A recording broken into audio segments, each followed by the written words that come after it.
இங்க எழிலுக்கும் கரெக்டா இன்னொரு பக்கம் செலியனுக்கும் சண்டை வர மாதிரி இருக்கும் போது கரெக்டா இவங்க ரெண்டு பேரும் பாக்கியாவும் கோப்பியும் சேர்ந்து இங்க அந்த சண்டையும் பிரிச்சு விட்டுறாங்க.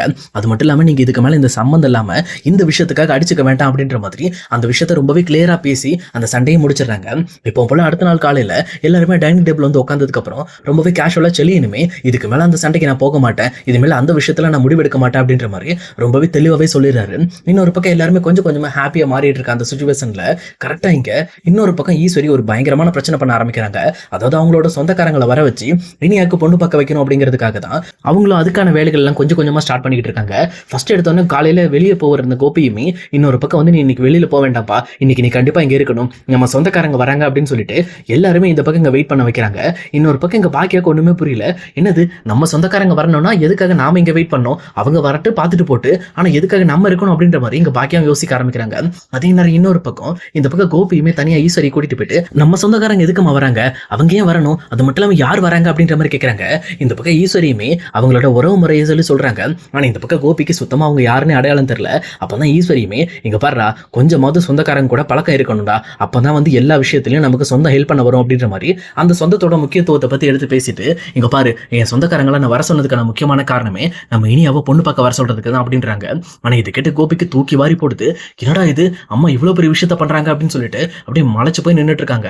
அதே நேரத்துல ஈஸ்வரியுமே இங்க பாருடா இதுக்கு மேல இவளை சும்மா விட முடியாதுடா, இவளை ஃப்ரீயா விட்டேன்னு வச்சுக்கேன் மறுபடியும் இதே வேலையை பண்றதுக்கு கண்டிப்பா தயங்க மாட்டா, ஏன்னா இவ எப்பவுமே உங்க அம்மா மாதிரி தான் பிடிவாதக்காரி, அவளுக்கு ஒண்ணு பிடிச்சிருக்கு அப்படின்னா கண்டிப்பா அதை அடையிற வரைக்கும் விட மாட்டா, நாமளா ஒரு முடிவு எடுத்து தான் இனி அக்கு கல்யாணம் பண்ணி வைக்கணும், அவ படிச்சதெல்லாம் போதும் இதுக்கு மேல ஒண்ணும் பண்ண வேண்டாம், அது மட்டும் இல்லாம என் தங்கச்சி வீட்லயும் பேசியிருக்கேன் படிச்சுட்டு இருக்க பொண்ணு தானே, அதனால அங்க கல்யாணம் பண்ணதுக்கு அப்புறம் கூட போய் படிச்சுக்கலாம் அப்படின்ற மாதிரி பேசிட்டு இருக்கா, அதனால அவ வந்து கேட்கட்டு அப்படின்ற மாதிரி இங்க கோபி கிட்ட ரொம்பவே தெளிவா எடுத்து சொல்றாங்க.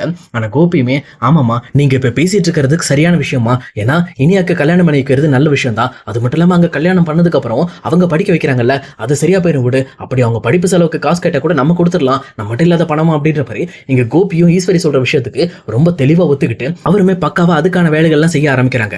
அதே நேரம் இன்னொரு பக்கம் ஈஸ்வரியுமே இங்க கிச்சனுக்கு வந்துட்டு பாக்கியாட்ட எங்க பாரு பாக்கியா இன்னைக்கு ஸ்வீட்டு முறுக்கு அது இதுன்னு சொல்லி தடபடலாம் ரெடி பண்ணும், ஏன்னா என்னோட முக்கியமான சொந்தக்காரங்க வராங்க, அதுவும் முக்கியமான வேலைக்காக வராங்க, அவங்களுக்கு கண்டிப்பா இந்த ஸ்வீட் எல்லாம் கொடுக்கணும் அப்படின்ற மாதிரி இந்த பக்கம் பாக்கியாக்கும் இன்னொரு பக்கம் அமிர்தாக்கும் பயங்கரமா வேலை வைக்க ஆரம்பிக்கிறாங்க. உடனே அவங்க ரெண்டு பேரும் சரி வேற வழி இல்லாம இந்த மாதிரி அத்தை கேட்டுட்டாங்க அப்படிங்கிறதுக்காக அவங்களும் செய்ய ஆரம்பிக்கிறாங்க. அதே நேரம் இந்த பக்கம் ஈஸ்வரியோட வீட்டுல இனியாவுமே காலேஜ் கிளம்பலாம் அப்படின்னு சொல்லி கிளம்புறதுக்காக தயாராயிட்டு இருக்காங்க. ஆனா இன்னொரு பக்கம் ஈஸ்வரி போயிட்டு இங்க பாரு இனியா இன்னைக்கு எங்க சொந்தக்காரங்க வராங்க, நீ இந்த வீட்டை விட்டுலாம் வெளியில போத்தவல்ல, நீ இங்கே இரு, நாளைக்கு காலேஜ் போய்க்கலாம் அப்படின்ற மாதிரி இனியாவை இங்கே இருக்க சொல்றாங்க. ஆனா இன்னொரு பக்கம் இனியாவுமே பாட்டி இந்த மாதிரி என்ன டார்ச்சர் பண்ணாதீங்க பாட்டி, கண்டிப்பா நான் இன்னைக்கு போய் ஆகணும், இன்னைக்கு வேற எனக்கு வந்து பிராக்டிகல் எக்ஸாம் இருக்கு, நான் அதை போய் அட்டன் பண்ணி ஆகணும் அப்படின்ற மாதிரி சொல்றாங்க. ஆனா இன்னொரு பக்கம் ஈஸ்வரியுமே நீ ஒரு எக்ஸாம் அட்டன் பண்ண வேண்டாம், ஒழுங்கா வீட்டுல உட்காரு, என் சொந்தக்காரங்க வராங்க அவங்க கண்டிப்பா உன்னை பார்த்துட்டு தான் போவாங்க அப்படின்ற மாதிரி ரொம்பவே வந்து ரொம்ப கான்பிடென்டா பேசிக்கிட்டு இருக்காங்க. ஆனா இதை கேட்டுட்டு இருக்க பாக்கியாவுமே இங்க பாருங்க நீங்க உங்க சொந்தக்காரங்களை பாக்குறதுக்கும் இனியா இங்க இருக்கிறதுக்கும் என்ன சம்பந்தம், அவையா இங்க இருக்கணும் அப்படின்ற மாதிரி கேக்குறாங்க. அப்பதான் கரெக்டா ஈஸ்வரி இருந்துகிட்டு இங்க பாரு என் சொந்தக்காரங்க ஒன்னும் சும்மா வரல, இனியாவை தான் பார்க்க வராங்க, அதனால இனியா கண்டிப்பா இங்கதான் இருந்தாகணும் அப்படின்ற மாதிரி சொல்றாங்க.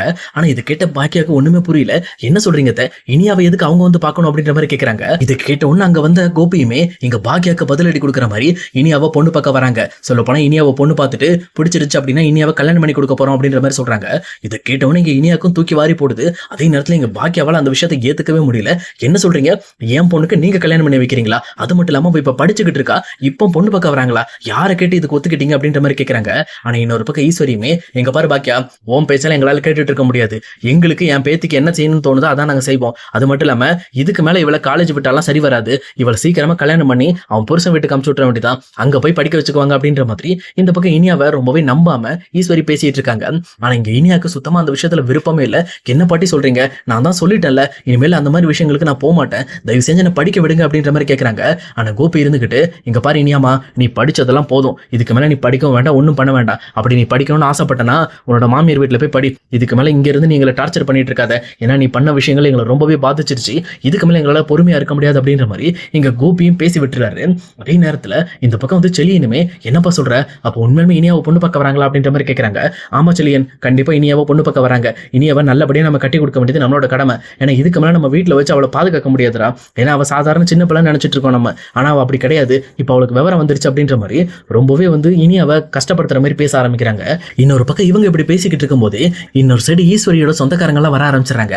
அப்ப ஈஸ்வரியுமே பாக்கியாட்ட, இங்க பாரு பாக்கியா, என் சொந்தக்காரங்க முன்னாடி தேவையில்லாம எதுவும் பேசிட்டு இருக்க கூடாது. அவங்க ரொம்பவே இனியாவ மேல விருப்பப்பட்டு தான் வந்திருக்காங்க. இனியாவ நல்லபடியா பார்த்து கல்யாணம் பண்ணி வைக்கிறது நம்மளோட கடமை. அதனால அமைதியே நீ இனியாவை ரெடி பண்ணி கூட்டிட்டு வா அப்படின்ற மாதிரி சொல்லிட்டு அவங்களுமே டேரக்டா சொந்தக்காரங்களை பார்க்க போறாங்க. அங்க போனதுக்கு அப்புறம் கோபி, செலியன், இன்னொரு பக்கம் ஈஸ்வரின்னு சொல்லிட்டு எல்லாருமே அவங்க சொந்தக்காரங்க கிட்ட ரொம்பவே ஹாப்பியாவும் சந்தோஷமாவும் சிரிச்சு பேசிட்டு இருக்காங்க. அப்ப கரெக்டா மாப்பிள்ளைன்னு சொல்லி உள்ளே ஒரு ஆள் வந்து உட்காந்துட்டு இருக்காரு. இதை பார்த்தோன்னே இந்த பக்கம் வந்து எழிலுக்கு ரொம்பவே கோபம் வர ஆரம்பிக்குது. அவருமே என்ன பண்றதுன்னு தெரியாம திருன்னு முடிச்சுக்கிட்டு இருக்காரு. அப்ப டைரக்டா எதுக்கும் நம்ம அம்மா கிட்ட கேட்கலாம்னு சொல்லிட்டு பாக்கியாட்ட போயிட்டு, என்னம்மா இது, என்ன பண்றது, நம்ம அந்த பையனும் ஒன்றும் சரியில்லைம்மா, இவங்க என்னமோ இனியாக்கு சம்மந்தம் இல்லாம கல்யாணம் பண்ணி வச்சு பிரச்சனையில சிக்க வைக்கிறாங்கன்னு நினைக்கிறேன் அப்படின்ற மாதிரி ரொம்பவே தெளிவா எழிலுமே பேச ஆரம்பிக்கிறாரு. ஆனா இன்னொரு பக்கம் பாக்கியாக்குமே, நானும் என்னடா பண்றது, இவங்க என்ன சொன்னாலும் கேட்க மாட்டேன்றாங்கடா, இந்த வீட்டை விட்டு வெளியில போனாலும் போக மாட்டேன்றாங்க, இனியாவோட விஷயத்துல முடிவெடுக்கிற வரைக்கும் கோபியும் வீட்டை விட்டு வெளியில போக மாட்டேன்ட்டாரு. அது மட்டும் இல்லாம உங்க பாட்டியை என்னால கண்ட்ரோலே பண்ண முடியல, என்ன பண்றதுனே தெரியல, இனியா இப்ப படிக்க வேண்டிய பிள்ளடா, இந்த மாதிரி சின்ன வயசுல அவளுக்கு கல்யாணம் பண்ணி வச்சு நான் பட்ட கஷ்டத்தை அவளை பட வைக்க கூடாதுன்னு நான் நினைச்சிட்டு இருக்கேன். ஆனா உங்க பாட்டியும் உங்க அப்பாவும் சேர்ந்துக்கிட்டு சம்மந்தம் இல்லாம இப்படி இனியாவோட வாழ்க்கையை அழிக்கணும்னு நினைக்கிறாங்கடா, என்னடா பண்றது நான் அப்படின்ற மாதிரி இங்க பாக்கியாவும் ரொம்பவே இடிஞ்சு போய் உட்காந்துட்டு இருக்காங்க. ஆனா அதே நேரத்துல இங்க எழிலுமே டைரக்டா இனியாட்ட போயிட்டு, இங்க பாரு இனியா, உனக்கு இந்த விஷயத்துல விருப்பம் இருக்கா இல்லையா இனியா அப்படின்ற மாதிரி கேட்கறாங்க. ஆனா இனியாக்குமே சுத்தமா எனக்கு விருப்பம் இல்லைனா, நான் படிக்கணும்னா, நான் தான் சொல்லிட்டேன்ல, இதுக்கு மேல நான் ஆகாஷை பார்க்க மாட்டேன், அவன்கிட்ட பேச மாட்டேன்னு சொல்லிட்டு நான் ஒரு நல்ல நிலைமைக்கு வர்ற வரைக்கும் நான் படிக்கணும், என் மனசப்படி நான் வந்து சுதந்திரமா இருக்கணும்னா இப்பவே எனக்கு கல்யாணம் பண்ணி வச்சு இப்படி என் வாழ்க்கையை கெடுக்க நினைக்கிறாங்கல்ல, உண்மையிலுமே என் டாடி ரொம்ப மோசமானவர்னா அப்படின்ற மாதிரி இப்பதான் இனியாவுமே கோபியை பத்தி கொஞ்சம் கொஞ்சமா புரிஞ்சுக்க ஆரம்பிக்கிறாங்க. அப்ப எழிலுமே இனியாக்கு ஒரு தெளிவான ஐடியா கொடுக்குறாங்க. இங்க பாரு இனியா, இப்போ நான் உனக்கு தெளிவா சொல்றேன், உன் விருப்பம் இல்லாம யாரும் உனக்கு கல்யாணம் பண்ணி வைக்க முடியாது. உனக்கு விருப்பம் இல்லை அப்படின்னா நீ லீகலாவும் சரி இல்லீகலாவும் சரி என்ன ஒரு முடிவு வேணாலும் எடுக்கலாம். ஆனா நீ லீகலா முடிவெடுத்தா அண்ணன் உன் கூட நிற்பேன், ஆனா இல்லீகலா முடிவெடுத்தா என்னால உன் கூட இருக்க முடியாது. அதனால இப்ப சொல்றேன், உனக்கு பிடிக்கல அப்படின்னா உனக்கு என்ன தோணுதோ அதை செய், அதுதான். ஏன்னா உன் லைஃப்ல உன்னோட முக்கியமான முடிவுகளை நீ மட்டும் தான் எடுக்கணும் அப்படின்ற மாதிரி இனியா கிட்ட ரொம்பவே தெளிவா எழில் பேசுறாரு. இதை கேட்ட இனியாவுமே, ஆமா அண்ணா சொல்றது சரிதான், என் லைஃப்ல நான் யாரை கல்யாணம் பண்ணிக்கணும், யார் கூட சேர்ந்து வாழணுங்கிறத நான் தான் முடிவு எடுக்கணும், இந்த மாதிரி கஷ்டப்படுத்தி பார்க்க யாருக்கும் உரிமை கிடையாது அப்படின்ற மாதிரி இனியா எதை பத்தியுமே யோசிக்காம டைரக்டா போலீஸ்க்கு கால் பண்றாங்க. கால் பண்ணது மட்டும் இல்லாம, நான் இந்த மாதிரி இந்த ஒரு இடத்துல இருந்து பேசுறேன், இன்னைக்கு என்ன பொண்ணு பார்க்க ஆளுங்க வந்திருக்காங்க, அது மட்டும் இல்லாம எனக்கு என்னோட விருப்பமே இல்லாம என் அப்பாவும் என் பாட்டியும் என்னை வற்புறுத்தி கல்யாணம் பண்ணி வைக்க பாக்குறாங்க. எங்க அம்மாவும் எவ்வளவு எதிர்த்து பார்த்தாலும் அவங்களையும் இந்த பக்கம் எதிர்க்க விட மாட்டேன்றாங்க. எனக்கு விருப்பம் இல்லாம ஒரு கல்யாணம் பண்ணி வைக்கிறாங்க. இதுக்கு நீங்க எப்படியாவது வந்து இது கம்ப்ளைண்டா எடுத்துக்கிட்டு எனக்காக நீங்க வந்து அந்த கல்யாணத்தை நிறுத்தணும் அப்படின்ற மாதிரி இங்க இனியாவும் பயங்கரமா வாக்குமூலம் கொடுக்குற மாதிரி இங்க போலீஸ்ட்டு பேசுறாங்க. அதை கேட்ட போலீஸுமே, அப்படியாமா நீ கவலைப்படாத, நாங்க இன்னும் 10 நிமிஷத்துல அங்க இருப்போம் அப்படின்னு சொல்லிட்டு போலீஸ் ஒரு பக்கம் கிளம்பி வந்துகிட்டு இருக்காங்க.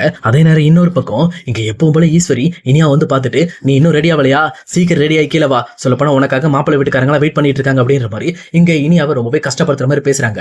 ஆனா பாக்கியாவுக்கு என்ன பண்றதுன்னே தெரியல. இவங்க யாரையுமே எதிர்த்து பாக்கியாவால நிக்க முடியல. இன்னொரு பக்கம் இனியாவுமே எதை பத்தியுமே கவலைப்படாம அவங்களும் பக்காவா தயாராகி இந்த பக்கம் கீழே இறங்கி வராங்க. அவங்க கீழே இறங்கி வரையும் அதை பார்த்துட்டு இருக்க கோபி, ஈஸ்வரி, இங்க செலியன், இவங்க 3 பேருக்குமே இனியாக்கும் அப்ப சம்மதம் ஆயிடுச்சு போல இருக்கு. அப்ப அவங்களுக்கும் விருப்பம் இருக்கு அப்படின்ற மாதிரி யோசிக்கிறாங்க. ஆனா அவங்க கரெக்டா இங்க வந்து நிக்கவும் இங்க பாக்கியோட வீட்டுக்குள்ள போலீஸ் என்டர் ஆகுறாங்க. இங்க போலீஸை பார்த்தோன்னே இங்க கோபிக்கும் இன்னொரு பக்கம் ஈஸ்வரிக்கும் என்ன பண்றதுன்னே தெரியல. பாக்கியாவும் அப்படியே வந்து வரைச்சு போய் நிக்கிறாங்க. அப்ப இனியாவுமே, இங்க பாருங்க சார், நான் தான் கம்ப்ளைண்ட் கொடுத்தேன், என்னோட அனுமதி இல்லாம என்னோட அப்பாவும் என்னோட பாட்டியும் எங்க அண்ணனும், அதாவது எங்களோட பெரிய அண்ணனும் சேர்ந்துக்கிட்டு எனக்கு கல்யாணம் பண்ணி வைக்க ட்ரை பண்றாங்க, எனக்கு இதுல விருப்பம் இல்லை அப்படின்ற மாதிரி இனியா வாக்குமூலம் கொடுக்குறாங்க. இதை கேட்டவுடனே இந்த பக்கம் வந்து இவங்க 3 பேருக்கும் நெஞ்சே வெடிச்சிருது. இனியா இப்படி பேசினதை கேட்டு இவங்க 3 பேர் அப்படியே திகைச்சு போய் நின்றுகிட்டு இருக்காங்க.